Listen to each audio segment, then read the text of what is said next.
Dana segar 200 triliun telah masuk ke perbankan BUMN. Apakah dana dapat terserap sesuai harapan? Dan apakah kalangan industri juga dapat memanfaatkan dana tersebut untuk mendorong pengembangan usaha? Kita akan membahasnya bersama anggota Komisi 11 DPR RI fraksi Gerindra, Kamru Samad. Ya, terima kasih sudah hadir. Dan juga ada ekonom senior Universitas Paramadina, Wijayanto Samirin. Terima kasih sudah hadir, Pak. Saya ke Pak Kamru Samad terlebih dahulu, Pak. 200 triliun ini biasanya kan perlu pengajuan dulu, debat lah berbulan-bulan di DPR ya. Tapi kali ini langsung dengan enteng cair, Pak. Ini uang nggak sedikit. Ini apa tanggapan Anda, Pak? Saya kira kita patut memberi kesempatan kepada Menteri Keuangan untuk mengambil kebijakan, dan kebijakan yang diambil adalah melakukan terobosan dalam memperkuat likuiditas perbankan. Memang likuiditas kita tidak kering juga sebetulnya, Mas David, tetapi beliau mengambil kebijakan untuk memperkuat likuiditas di perbankan. Nah, ini artinya kalau likuiditas perbankan kita sudah kuat, maka yang tidak kalah penting adalah bagaimana para pelaku usaha bisa menyerap dana yang ada di perbankan tersebut. Nah, beberapa faktor yang menjadi kendala selama ini, Mas David, kalau kita mau jujur, kita harus akui bahwa LDR kita, LDR perbankan itu masih di 87, sekian persen. Artinya, kalau berdasarkan ketentuan OJK, sebetulnya range-nya, batas bawahnya itu di 92% LDR-nya. Masih ada selisih. Kalau dirupiahkan, Mas David, selisihnya itu sekitar 399 triliun lebih, yang sepatutnya perbankan salurkan dalam bentuk fasilitas pembiayaan ke masyarakat. Dana yang dihimpun dari DPK, dana pihak ketiga, baik dalam bentuk tabungan, deposito, dan seterusnya. Nah, ini yang harusnya disalurkan. Berarti dengan adanya tambahan 200 triliun, sekarang praktis ada 600 triliun dana di industri perbankan nasional kita. Ini yang harus segera ditransmisikan, Mas David. Transmisi terhadap sektor-sektor produktif di dunia usaha. Nah, biasanya dunia usaha kan bertanya, pertama, berapa interest rate-nya, lending rate-nya berapa? Itu kita bisa melihat, Mas. Sebetulnya BI rate yang menjadi acuan, apakah transmisi BI rate itu betul-betul bisa diturunkan ke industri perbankan kita. Nah, di sana ada cost of fund yang mesti dihitung oleh perbankan, oleh setiap manajemen perbankan. Sehingga dapatlah nanti lending rate yang diberikan kepada para pelaku usaha. Yang kedua, pelaku usaha juga melihat lagi, bertanya lagi, selain bunga, yang kedua prosedur, mekanisme, syarat, dan seterusnya. Ini selalu dipertanyakan oleh pelaku UMKM, Mas David. Nah, UMKM ini sangat penting karena ternyata berdasarkan data OJK di bulan Juli 2025, Mas David, itu alokasi kredit perbankan nasional kita ke UMKM itu baru sekitar 18,61%. Artinya jauh lebih rendah dibanding beberapa negara tetangga kita seperti Malaysia. Total untuk UMKM-nya dari penyaluran kredit perbankannya itu mencapai 51%. Atau bahkan jauh dibandingkan dengan Selandia Baru. Mereka 60% dari total penyaluran kredit itu diperuntukkan untuk UMKM. Atau bahkan jauh dari misalnya dibandingkan dengan Korea Selatan yang mencapai 81% penyaluran kreditnya untuk sektor UMKM, atau Jepang 66%. Berarti transmisi kebijakan selanjutnya yang bottlenecking-nya harus diurai oleh pemerintah. Karena itu DPR tidak mendebat, tidak mempermasalahkan, bahkan memberi dukungan dan memberikan kesempatan penuh kepada Menteri Keuangan.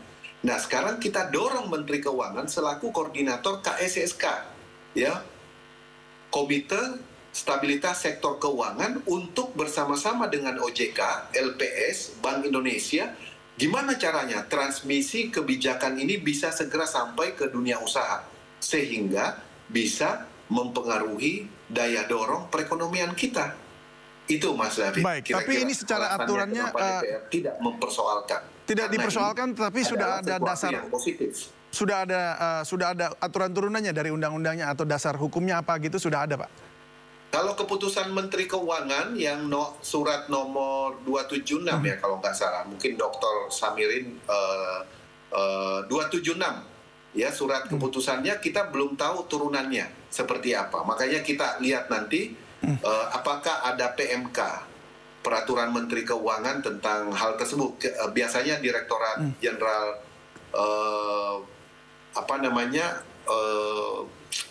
yang ada satu dirjen baru nih organisasinya yang sekarang menggawangi soal beberapa kebijakan yang berkaitan dengan sistem keuangan. Baik. Kita belum dapat tentang produk turunannya, Mas. Baik, kita akan tunggu juga. Saya ke Pak Wijayanto Samirin. Pak, ini tadi juga disampaikan bahwa kita juga peringkatnya atau pinjaman, rasio pinjaman aja masih rendah. Tapi ini kemudian disuntik lagi 200 triliun. Jadi tadi dibilang masih ada spare bahkan 600 triliun untuk pertumbuhan ekonomi, rencananya begitu. Nah, kalau dari tanggapan Anda sendiri bagaimana? Apakah ini memang efektif dengan cara seperti ini? Ya, ini kan Pak Menteri Keuangan ingin memperbaiki ekonomi dari sisi supply.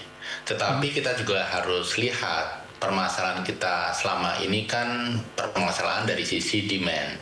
Jadi ekonomi yang masih lambat, daya beli yang masih rendah, kemudian kemauan dunia usaha untuk melakukan ekspansi yang masih sangat terbatas, sehingga beberapa bulan terakhir bahkan 1 tahun lebih itu pertumbuhan kredit itu selalu di bawah 2 digit, padahal normalnya di atas 2 digit. Saya sepakat dengan Bang KS tadi bahwa loan to deposit ratio kita itu masih termasuk dalam kondisi normal ya, masih 84-85%. Baru dianggap ketat kalau sudah di atas 92-95% begitu. Jadi masih ada cukup ruang. PR-nya nanti adalah bagaimana pemerintah mendorong dari sisi demand. Makanya tadi pemerintah menggelontorkan paket kebijakan ekonomi, stimulus ekonomi. Walaupun saya menilai stimulus itu tidak akan cukup memadai untuk mengangkat dari sisi demand, tapi ini merupakan indikasi positif di mana pemerintah sangat memahami betul konstelasi antara mendorong supply dan memperbaiki demand tadi. Concern saya justru ini dana yang 200 triliun itu kan berbunga 4%. Jadi bank pasti didorong untuk segera melempar dalam bentuk kredit. Dugaan saya nanti bank itu tidak akan melempar kredit baru, tapi dia melakukan refinancing atas kredit-kredit yang existing. Sehingga uang masuk untuk refinancing kredit existing, kemudian hasil proceed dari refinancing itu bisa jadi dibelikan SRBI atau SBN. Jadi walaupun tidak langsung, tidak melanggar ketentuan, tetapi ujung-ujungnya ini kembali ke SBN dan SRBI. Tapi kemarin udah diwanti-wanti tuh Pak ini, untuk tidak ke situ Pak. Diwanti-wanti untuk tidak ke situ katanya. Iya, mengawasinya justru akan sangat sulit. Belum lagi perbankan juga melihat selain dana ini dana mahal karena berbunga 4%, kalau mereka menerbitkan deposito, kemudian giro, itu funding rate-nya kan hanya 0%, 2,5%, 3%. Jadi ini dana mahal. Selain itu, ini juga masukan untuk Bang KS untuk dikomunikasikan ke Pak Menkyu. Ini sifatnya kan on call. Jadi sewaktu-waktu pemerintah bisa memanggil ketika membutuhkan dana untuk talangan spending APBN. Nah, sifat yang on call ini membuat risiko bagi dunia perbankan juga relatif tinggi. Terkait dengan regulasi, sedikit menambahkan apa yang disampaikan Bang KS tadi, Pak Menteri memang pernah mengatakan ini tidak perlu regulasi tambahan. Pak Menteri pernah mengatakan itu, Pak Menkyu. Tapi menurut saya, supaya para pihak itu merasa firm untuk menjalankan ini, paling tidak ada PMK. Untuk membuat para pihak nyaman. Itu masukan dan usulan saya, Bang KS. Iya. Jadi sejauh ini belum ada sama sekali ya dari yang sepengetahuan Anda juga ya Pak? Pak Menkyu bahkan pernah mengatakan secara terbuka tidak perlu regulasi tambahan. Ya. gitu. Tapi di Indonesia ini kan semua pihak membutuhkan kepastian karena uncertainty risk yang relatif tinggi. Jadi PMK itu menurut saya akan sangat membantu. Kemudian yang kedua, Pak David, ini juga sebaiknya jangan sifatnya mengharuskan. Sudah digelontor 200 triliun, ketika bank-bank itu merasa uang gelontoran itu terlalu banyak, seharusnya mereka diberi kesempatan untuk mengembalikan atau diberi kesempatan untuk memanfaatkan hal-hal lain di luar penugasan itu.